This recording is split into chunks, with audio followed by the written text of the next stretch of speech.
सुख रहने से रोक नहीं सकता। प्रथम भक्ति संतन कर संगा, दूसरी भक्ति सुन कथा प्रसंगा।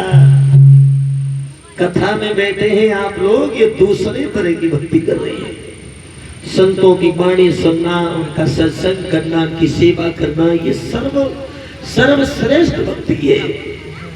फिर उसके बाद माता पिता की सेवा करना, ये तीसरी तरह की भक्ति है।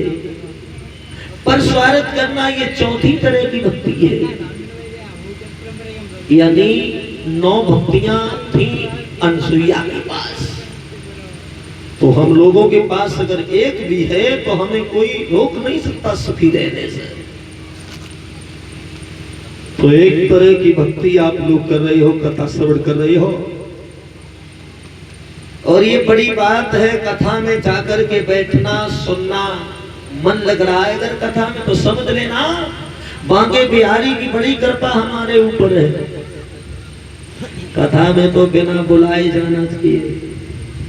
किसी के यहाँ भंडारा न्योता दावत हो तो बिना बुलाए कभी न जाओ, लेकिन कथा सुनने के लिए बिना बुलाए जाना चाहिए।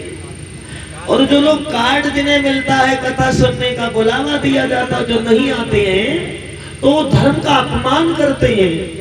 कार्ड भी दिया गया और तुम सुनने नहीं गए तो तुमने धर्म का अपमान किया है, भगवान की कथा का अपमान किया है।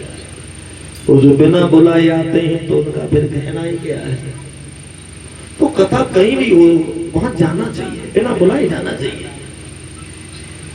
अब कूलर एसी की तो हवा जिंदगी बड़ी खाई को 7 दिन बिना हवा के यहाँ बैठे लो गर्मी में, कड़ी तपस्या है ये। मुकम्मली बिस्तर त्याग करके आप सब आए हैं, आप सबका बड़प्पन है, आप सबकी सभ्यता है। परीक्षित जी तुम हमारे सामने आकर के बैठ जाओ। परीक्षित जी, राम सहाय राठौर जी,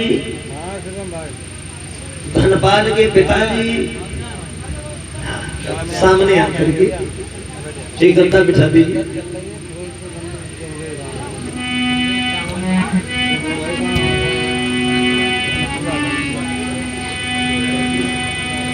परीक्षित जी का आसन होना चाहिए।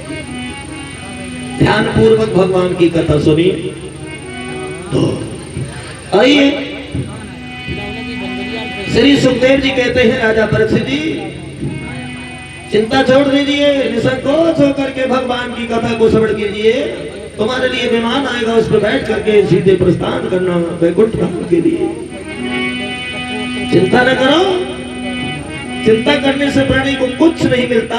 चिंता करने से कमजोर होता है, बुद्धि कमजोर होती है। चिंता करने से बीमारियां आती है, मौत हो जाती है।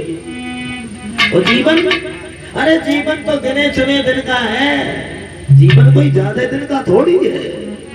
ये कभी कह रहा है